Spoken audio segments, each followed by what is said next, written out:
किसी घने जंगल में बरगद के पेड़ के नीचे एक नेवला अपनी पत्नी नेवली के साथ रहता था। वो अपनी पत्नी से बहुत प्यार करता था और उसकी हर इच्छा पूरी करता था। नेवला बहुत ही सीधा साधा और शांत स्वभाव का था, लेकिन उसकी पत्नी नेवली बहुत चालाक थी। एक दिन नेवली ने नेवले से कहा, हे स्वामी, प्रतिदिन एक जैसा भोजन खाते खाते मेरा मन भर गया है। आज आप कुछ स्वादिष्ट भोजन लाइए। ये सुनकर नेवला अपनी पत्नी के कहे अनुसार जंगल की ओर निकल पड़ा। बहुत देर तक इधर उधर तलाश करने के बाद भी जब उसे स्वादिष्ट भोजन नहीं मिला तो वो थककर एक तालाब के किनारे बैठ गया। उसे समझ नहीं आ रहा था कि वो अपनी पत्नी के लिए स्वादिष्ट भोजन में क्या ले जाए। तभी वहां एक खरगोश पानी पीने के लिए तालाब के किनारे आया। पानी पीकर जब वो जाने लगा तो उसकी नजर उदास बैठे नेवले पर पड़ी। उसने पास जाकर पूछा, नेवला जी, क्या बात है, आप इतने उदास क्यों बैठे हैं? नेवले ने सारी बात खरगोश को बताई। नेवले की बात सुनकर खरगोश अपने घर गया, जो पास में ही था, और वहां से कुछ सब्जियां और फल लाकर नेवले को दिए। उसने कहा, इन फलों और सब्जियों को अपनी पत्नी के लिए ले जाइए, ये बहुत स्वादिष्ट और रस से भरे हैं। ये सुनकर नेवला खुश हो गया और बोला, मित्र खरगोश, मैं तुम्हारा ये एहसान हमेशा याद रखूंगा। इतना कहकर नेवला फल और सब्जियां लेकर अपने घर की ओर चल दिया। रास्ते में उसने झाड़ियों में कुछ आवाज सुनी। जब उसने वहां जाकर देखा तो वो चौंक गया। उसकी पत्नी नेवली किसी और नेवले से हंस हंसकर बातें कर रही थी। नेवला चुपचाप घर लौट गया। जब नेवली घर आई तो नेवले ने पूछा, कहाँ थी आप? मैं बहुत देर से आपका इंतजार कर रहा हूँ। नेवली ने जवाब दिया, अरे स्वामी, मैं अपनी एक सहेली से मिलने गई थी। ये सुनकर नेवला बहुत उदास हो गया, लेकिन नेवली को इससे कोई फर्क नहीं पड़ा। वो स्वादिष्ट फल और सब्जियां देखकर बहुत खुश हुई और बड़े चाव से सारा भोजन खा लिया। फिर बोली, स्वामी, मजा आ गया। मेरी इच्छा है कि आप कल भी ऐसे ही स्वादिष्ट फल और सब्जियां लाएं। इतना कहकर नेवली सोने चली गई, लेकिन नेवले को सारी रात नींद नहीं आई। प्यारे दोस्तों, नेवला रात भर सोचता रहा कि उसकी पत्नी ने उससे झूठ क्यों बोला। सुबह होने पर वो अपने मित्र खरगोश से मिला और दुखी मन से सारी बात बताई। खरगोश बोला, मित्र, क्या जमाना आ गया है। मैं तो सोचता था कि केवल मनुष्य ही अपने स्वार्थ के लिए धोखा देता है और अपने चरित्र पर दाग लगाने से पहले एक बार भी नहीं सोचता।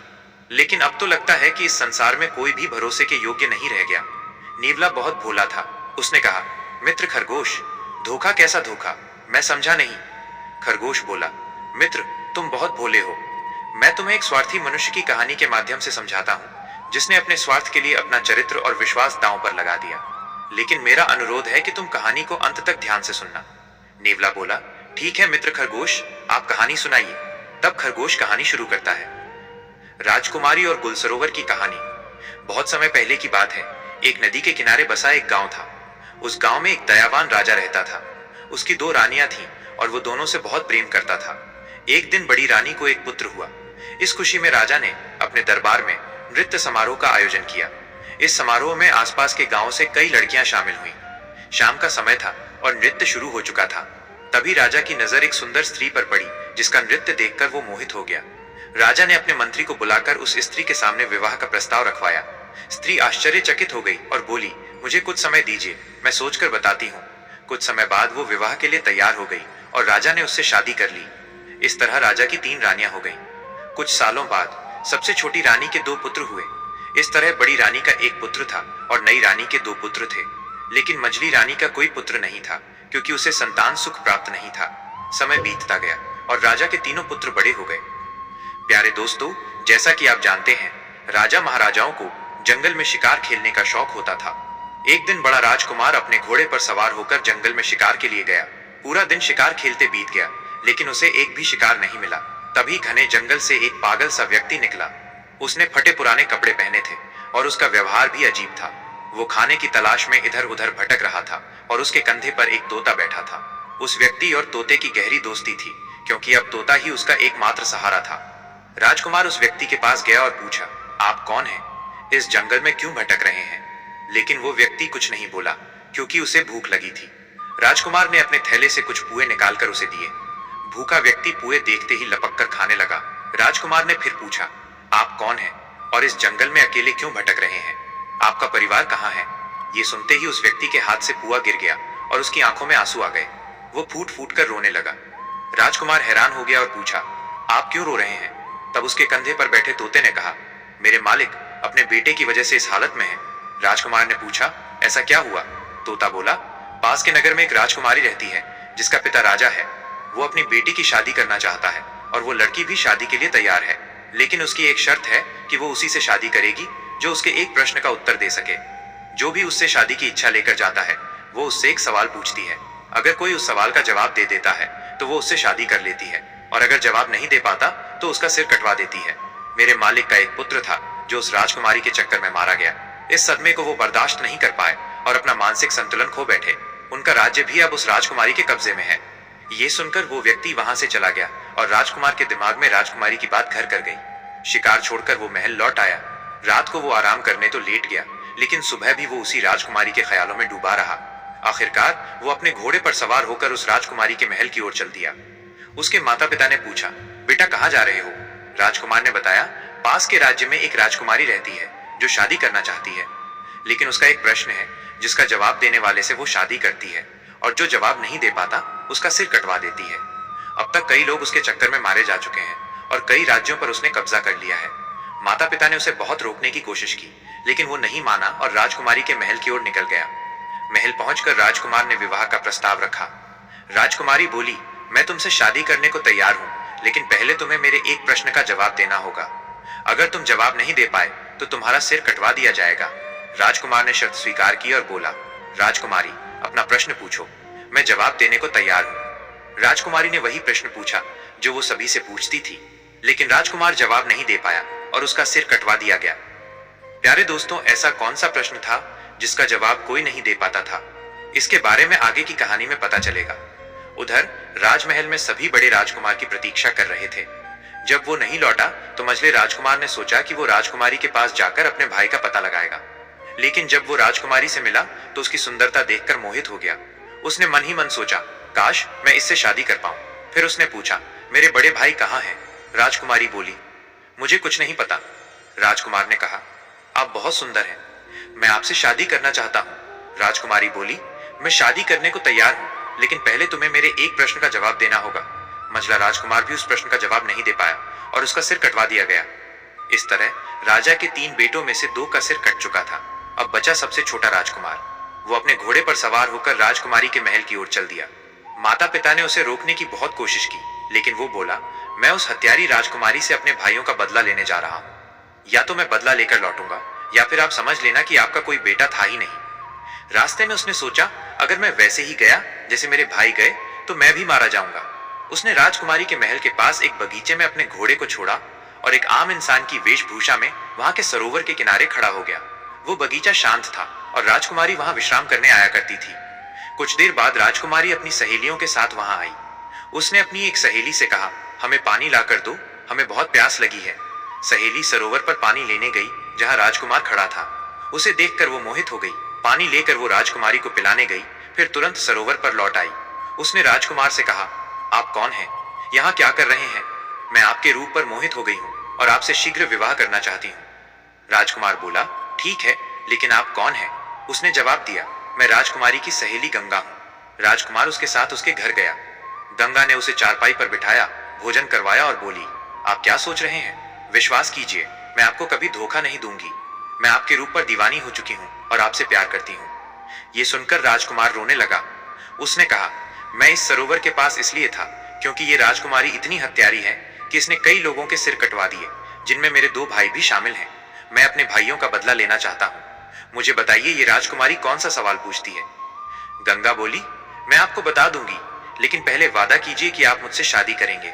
राजकुमार ने वादा किया और कहा, मैं तुमसे शादी जरूर करूंगा, लेकिन पहले अपने भाइयों का बदला लूंगा। गंगा को उस पर विश्वास हो गया। उसने बताया, राजकुमारी हर किसी से एक ही सवाल पूछती है, गुलसरोवर की कहानी क्या है? राजकुमार ने पूछा, अगर आपको सवाल पता है तो जवाब भी पता होगा, मुझे बताइए। गंगा ने हाथ जोड़कर कहा, अगर मुझे जवाब पता होता तो मैं आपको जरूर बताती, लेकिन राजकुमारी के राज्य में एक साधु रहता है जिसे गुलसरोवर की कहानी पता है। उसने ही राजकुमारी को यह सलाह दी थी कि वो हर किसी से यही सवाल पूछे। राजकुमारी को भी इस कहानी के बारे में कुछ नहीं पता, फिर भी वो ये सवाल पूछती है क्योंकि वो उस साधु से प्रेम करती है। राजकुमार बोला, ठीक है, तुमने मेरा काम आसान कर दिया। अब मैं गुलसरोवर की कहानी का पता लगाऊंगा। तुम यही इंतजार करना, मैं लौटकर जरूर आऊंगा। गंगा बोली, राजकुमार, गुलसरोवर की कहानी का पता लगाना आसान नहीं, वहां से जिंदा लौटना मुश्किल है। रास्ते में बहुत खतरे हैं। मेरे साथ शादी कर लो और बदले की बात भूल जाओ। लेकिन राजकुमार ने कहा, चाहे कितने भी खतरे हों, मैं जाऊंगा और अपने भाइयों का बदला लूंगा। गंगा ने एक घोड़ा और तलवार दी और बोली, पश्चिम दिशा में जाओ, वहां एक गुफा में एक बूढ़ा शेर मिलेगा, वह भूखा होगा।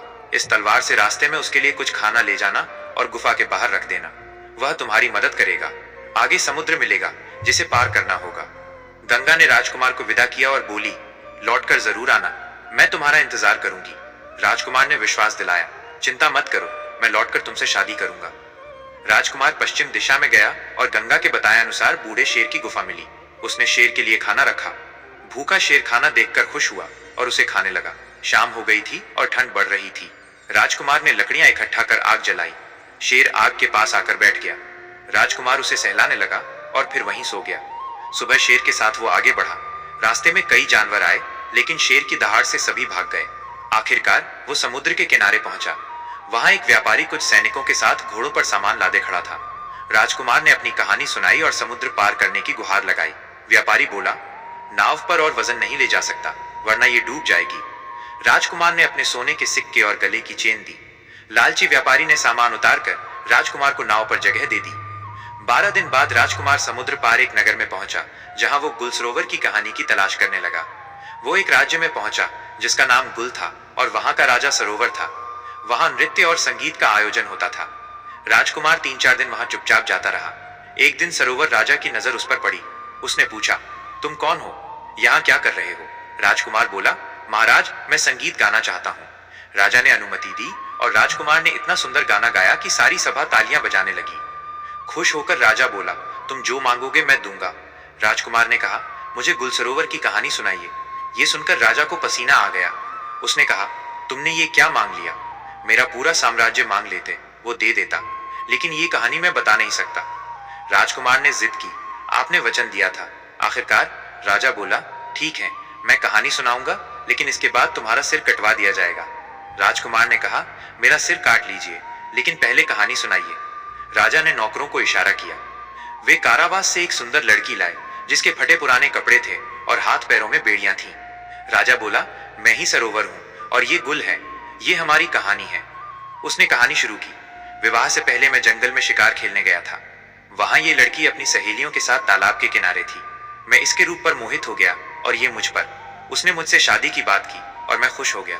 वो मुझे अपने घर ले गई और अपनी माँ से बोली कि वो मुझसे ही शादी करेगी।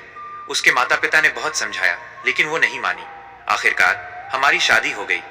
वो मेरे साथ मेरे घर आई।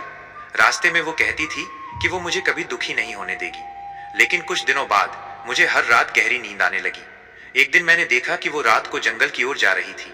मैं उसके पीछे गया और देखा कि वो एक साधु से हंस हंसकर बातें कर रही थी। मैं चुपचाप लौट आया। अगले दिन मैंने खाना नहीं खाया और सोने का नाटक किया। वो फिर साधु के पास गई। मैंने सुना कि साधु गुस्से में पूछ रहा था कि उसे आने में देर क्यों हुई। उसने कहा, मेरे पति देर से सोए, अगली बार मैं उनके खाने में जहर देकर उन्हें हमेशा के लिए सुला दूंगी। ये सुनकर मैं घबरा गया। तभी साधु की नजर मुझ पर पड़ी। उस लड़की ने चिल्लाकर कहा, ये मेरे पति हैं, इन्हें मार डालो। उन दोनों ने मुझ पर हमला किया। मैं नीचे गिर गया और साधु ने मुझे दबा लिया। वो लड़की मेरे सीने पर तलवार लेकर बैठ गई, लेकिन मैंने उसे एक झटके में गिरा दिया और उसे बंदी बनाकर यहाँ लाया। राजकुमार ने पूछा, उस साधु का क्या हुआ?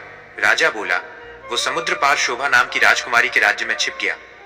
राजकुमार ने कहा, आपने कहानी सुनाई, लेकिन ये बताइए कि शोभा ने उस साधु को क्यों छिपाया? राजा जवाब नहीं दे पाया और अपने वचन के कारण राजकुमार को छोड़ दिया।